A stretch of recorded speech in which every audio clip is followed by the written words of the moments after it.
China warns against delivering weapons to Ukraine, imposing sanctions on Russia. In vague support for Russia, China on Monday warned against providing weapons to Ukraine or imposing sanctions on Moscow amid war. In the address to the United Nations Security Council, UNSC, during the session on sexual violence and human trafficking in Ukraine, China's Deputy Permanent Representative to the UN, Dai Bing, said that such measures would only perpetuate and expand. According to him, the international community should work with each other to promote peace talks. Dai said, eliminating sexual violence and human trafficking in conflict is not the end of our efforts. Only through ceasefire and restoring peace can the trauma of conflict for women and children be fundamentally avoided. The international community should work together to promote peace talks, and encourage Russia and Ukraine to come back to the negotiation track. Providing weapons or imposing sanctions and pressure will not solve the problem, but will only perpetuate and expand the conflict. People in Ukraine and other developing countries have no reason to pay the price for geopolitical and bloc confrontations, he added. Russia slams EU for not listening to the truth. Russia has slammed the EU for not listening to the truth in maintaining low professional standards after its envoy left the UNSC meeting over allegations that Moscow troops are committing crimes. This comes as UNSC meeting on Sunday witnessed the European Union Council hurling strong allegations against Russia over its invasion of Ukraine. European Council President Charles Michel accused Moscow of committing sexual violence in the war-torn Ukraine and using food supply as a stealth missile against developing countries, as per an official statement by the EU. Following the allegations leveled against Moscow, Russian Permanent Representative Vasily Nebenzya left the meeting. Later, the Russian First Deputy Permanent Representative to the UN Dmitry Polyansky, took to Twitter to justify his country's stand. In the tweet, he lambasted the EU by saying that we came there to listen to the truth. But the EU clearly doesn't need it, and we heard only cheeky lies and unsubstantiated claims, many of which have been already debunked.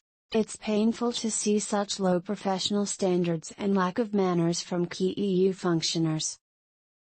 Russia using food supplies as stealth missile against developing countries. EU. European Council President Charles Michel accused Russia of using food supplies as a stealth missile against developing countries and blamed the Kremlin for the looming global food crisis, prompting Moscow's UN ambassador to walk out of a Security Council meeting. Michel addressed Russian Ambassador Vasily Nebenzya directly at a council meeting Monday, saying he saw millions of tons of grain and wheat stuck in containers and ships at the Ukrainian port of Odessa a few weeks ago because of Russian warships in the Black Sea. He said Moscow's attacks on Ukraine's transport infrastructure and grain storage facilities, and its tanks, airstrikes and mines are preventing Ukraine from planting and harvesting. This is driving up food prices, pushing people into poverty and destabilizing entire regions, Michel said. Russia is solely responsible for this looming food crisis. Russia alone. Michel accused Russian forces of stealing grain from areas in Ukraine that it has occupied while shifting the blame of others, calling this cowardly and propaganda, pure and simple. Russian military launches Uragan missile in Dnipropetrovsk Oblast, Ukraine. The governor of Dnipropetrovsk Oblast claimed that Russian forces have attacked the region with Uragan missile. Governor Valentin Reznichenko stated that the region's Kryvorsky district came under Russian attack on Tuesday night. He further stated that one man has been injured during the attack. Russia trying to ship stolen Ukrainian grain to drought-hit Africa for profit, U.S. Russia, which has allegedly plundered millions of tons of food grains from Ukraine, is now seeking to make profits by selling it to hunger-stricken countries, New York Times reported citing American. It is to note that before the war started, Ukraine made up 1/10 of global wheat exports, but with Putin's forces blocking ports and sabotaging agrarian fields, a threat of global food crisis has surfaced. The continent of Africa is particularly impacted, with many countries facing a potential famine in near future. Lithuanian President Nausėda strongly objects to Ukrainian grain passing through Belarus. Lithuanian President Gitanas Nausėda stated that grain from Ukraine cannot be transported to the Baltic ports through Belarus. He further asserted that there is a need to look for other alternatives as Belarus has been supporting Russia's unjustified attack on Ukraine.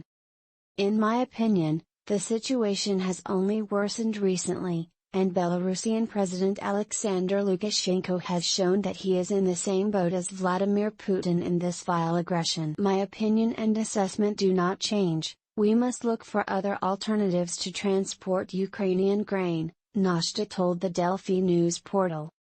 Russia's progress on Popasna axis stalled over last week, says UK.